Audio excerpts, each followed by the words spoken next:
All right. All right. Hey, everybody. I'm Grace with the Screven County Chamber of Commerce. I know there's a lot of questions about the different EIDL loans from SBA and the Paycheck Protection Program that's available. So I actually have the honor of having some of our local bankers here online with us. We have Ken with Queensboro National Bank and Trust, and we have Rachel with Bank of Newington, and Andy with Farmers and Merchants Bank. Good morning, y'all. Good morning. Good morning. So we do have a few questions, and I just want to kind of get started with the basics of what is the SBA EIDL loan? What is the difference between that and we're going to call it the PPP or the 3P program? Who would like to kind of start that? Rachel, why don't you start that and kind of give us a little bit of overview on it? So there are two main programs that are out right now. One is directly with SBA. And that's the EIDL loan. It's a disaster relief loan for economic disasters. You apply directly with SBA, and the loan amount for that is based on your gross profit for your business. So the loan amount's determined as 50% of the gross profit that your business made, and they want really, if you have your 2019 tax returns, for it to be based off of that. It's a really straightforward application. You go directly to SBA to apply for it. It has a 30-year repayment term on it, and the interest rate's pretty competitive. I think it's 3.75%. Is that right, guys? Okay. Correct. So there's also a provision that's been added in that where there's a grant program within that loan. You do have to apply for the loan, but you can get up to $10,000. Honestly, as bankers, we don't know how that $10,000 is being, it's up to $10,000. That loan amount is actually up to $2 million. We think that the $10,000 is a percentage of the loan amount that you qualify for, but we don't know exactly how that's being calculated still. But that is a forgivable piece that you don't have to pay back. It's a grant program. So that's the EIDL. Does anyone want to jump in and do paycheck protection? Because that's the fun one right now. Yeah, so the Paycheck Protection Program is an SBA loan that you would apply with your local bank for. And you know, that loan is dictated based on your payroll. And so the information that we are receiving now, the guidance that the SBA has given us says that we would look at your 2019 average monthly payroll, and your loan amount could be as much as 2.5 times your average monthly payroll for that period. There is a forgivable piece of that as well, and that comes once the loan is dispersed, saying that for up to 8 weeks of payroll after the loan is dispersed, if you continue to pay your employees at their normal rate of pay, then that portion of the loan would be forgiven. Do y'all have any, I know this was a question, is it true that if you close and file an employment for your employees, you cannot get loan forgiveness from either of these programs? Correct. If you're taking the payroll protection, that is to help keep your workers with their normal wage, and you have to show that you paid your payroll, and the forgiveness will be decreased by the amount you reduce your payroll by. So this is to try to keep the business alive and also the employees with their normal payroll. Okay. So if they actually have, had to let someone go because of all this, and then now that this loan's out and they rehire them, once they rehire them, will that be applied to it? Correct. Yes. So if they rehire the employee, as long as the employees are listed on that payroll period when they're accepting these funds, rehired by the end of June, then they are still eligible to get the loan forgiven. Is our understanding. Again, we keep reminding people it's all changing. It changes day to day, so we aren't completely sure. That provision, and it may change even by tomorrow. Okay. Now, go ahead, you can sign up for both loan types, the payroll protection and the EIDL, but you can't claim payroll expense on the EIDL. that has to be more for your operating expenses and fixed payments. But they're both, you can be eligible for both programs, just you have to report them very specifically as to what you use the funds for. Ken's right. You can't duplicate any expenses. So say you do want to use some of the Paycheck Protection loan proceeds to pay, because you can also use it for utilities, rent, help me out guys, other Lease payments, mortgage interest. more other operating expenses that your business can have. You can use those funds for it as long as you document how you've used that. However, if you take that EIDL, you can't duplicate any funds from one loan to another. So if you use funds from Paycheck Protection to pay those things, you can't use them on the other loan.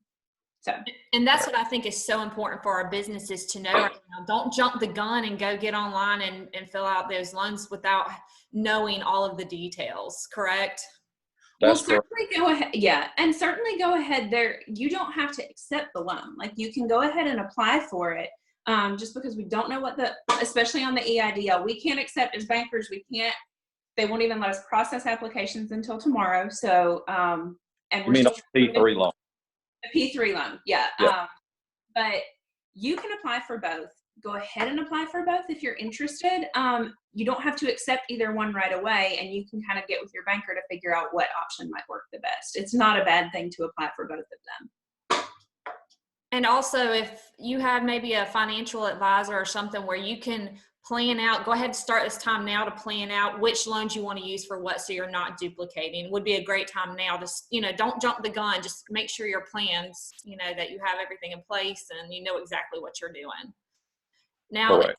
Is there any special loans that your bank personally is offering at this time? I know someone had mentioned that before, that they're working on their separate loans. I know BB&T, now Truist, is working on something. I know they couldn't join us today, but is there anything special y'all are doing on the side? Or We're just trying to work with each customer on an individual basis to make the economic problems outside of their control don't cost them any more than it has to. Extensions, and we're just working with each customer individually to help them as much as we can with their existing debt. Okay. Correct. And y'all might have said this just a little bit ago, but what are y'all actually going to be looking for? I know you don't have all the paperwork in place, but what can businesses be preparing now for when they're ready to start this application? So with the Paycheck Protection loan, we're looking at documents such as their 941s, which are, where they submit their payroll taxes on their payroll each quarter. We're looking at possibly 2019 W-2s on their employees, and those kind of documents, so that we can determine what their payroll expense is. If they do have additional benefits that are employer paid that they give to their employees, such as health insurance and that kind of thing, those costs can also be included in that Paycheck Protection. And we have to have that. That is certainly the piece that we know. I think we've probably the application is out there for Paycheck Protection. It's a very simple application to fill out, but we really cannot submit anything until we have that payroll record, payroll information. And as a business, one of the things they do need to look at, especially if they have any seasonal employees where they may have a peak time that they may have more employees versus less employees, look back at your payroll records and see if you do have a peak time, the best time to include, when you have the most employees, so you can get the biggest benefit from this. Okay. Correct. I had seen something on a form about the application process, that the applications will be available April 3rd, which is tomorrow, to small businesses and sole proprietors, and then to independent contractors and self-employers are self-employed April 10th. Is that correct? Yes. That is correct. Although we as bankers do not have all of the guidance from the SBA, at this point, even to begin to submit applications tomorrow. So, we anticipate continuing to receive guidance from the SBA, but at this point, we are kind of at the SBA's mercy for that guidance to come to us. Okay. I know all of us have the three of us especially have talked kind of independently just to see what we have going on working in the same community. We really are asking for people's patience with this just because we don't know how the program works exactly. And so all of us, our banks are trying to figure that out. We're trying to figure out how it processes. It's changing day to day. So we just really do ask that customers have some patience with us as we're trying to know exactly, we just want to make sure we set that expectation. We know that this is a very stressful and difficult time. We want to help you out as best we can, but we also have to understand how the program works so that we can help you to the best benefit. So that's, while we may be able to technically submit applications tomorrow, we're all trying to understand exactly how that application process is going to work. And on the back end of it as well, what the customer is going to be required to provide for the loan forgiveness piece. That's all right. The good there, to reinforce what Rachel said, is your local banker's here to help. We're going to have to work through SBA and figure that out as we go. But the message is clear that we want to help our community as a whole keep functioning as best we can during this crisis.